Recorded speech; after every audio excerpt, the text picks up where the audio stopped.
হাসিনাকে আর নামানো যাবে না, হাসিনাকে আর বোধহয় পারা যাবে না।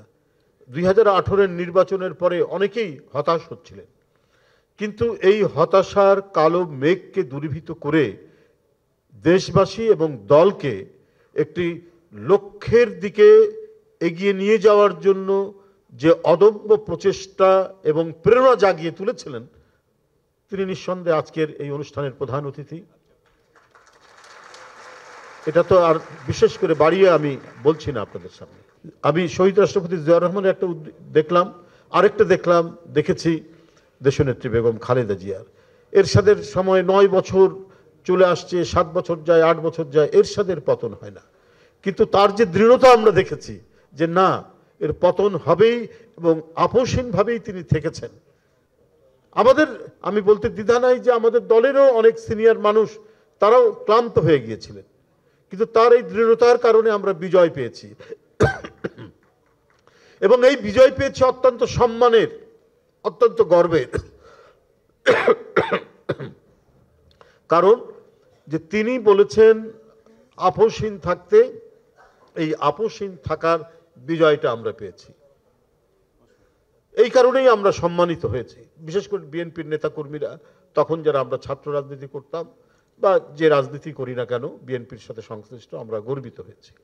আবার ঠিক এইবার যে হাসিনাকে আর নামানো যাবে না, হাসিনাকে আর বোধহয় পারা যাবে না। 2018-এর নির্বাচনের পরে অনেকেই হতাশ হচ্ছিলেন, কিন্তু এই হতাশার কালো মেঘকে দূরীভূত করে দেশবাসী এবং দলকে একটি লক্ষ্যের দিকে এগিয়ে নিয়ে যাওয়ার জন্য যে অদম্য প্রচেষ্টা এবং প্রেরণা জাগিয়ে তুলেছিলেন, তিনি নিঃসন্দেহে আজকের এই অনুষ্ঠানের প্রধান অতিথি। এটা তো আর বিশেষ করে বাড়িয়ে আমি বলছি না আপনাদের সামনে।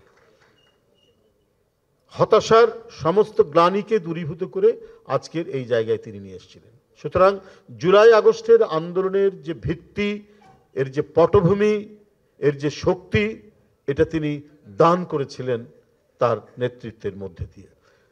এটা একটা দিক। আমি যে দুটো দিকের কথা বলছিলাম সেটা আসছি। আরেকটা দিক হচ্ছে এই যে কর্মকাণ্ডগুলো করে গেছেন, এর মধ্যে যে তার যে দৃষ্টি, কে কোথায় আহত হচ্ছে, কে কোথায় মারা যাচ্ছে, আমরা দেশে থাকি, আমাদের কাছে হয়তো ওইরকম পরিসংখ্যান নেই, বা যতটুকু করছি এখানে হয়তো ভ্রান্তিও আছে, কিন্তু এর মধ্যে কাকে কখন তিনি কোথায় দায়িত্ব দিয়ে খোঁজ রাখছেন, সেই চিটাগাঁয়ের বা মহেশখালীর কোনো একটি এলাকায় ছাত্রদলের কোনো ছেলে ক্রস ফায়ারের শিকার হয়েছেন, বা চট্টগ্রামে অথবা ভুরুঙ্গামারিতে অথবা সাতক্ষীরায়, এটা খবর রেখে এই যে রুম্মনদের মতো আমাদের যারা অপেক্ষাকৃত তরুণ নেতৃত্বকে তিনি কাজে লাগিয়েছেন।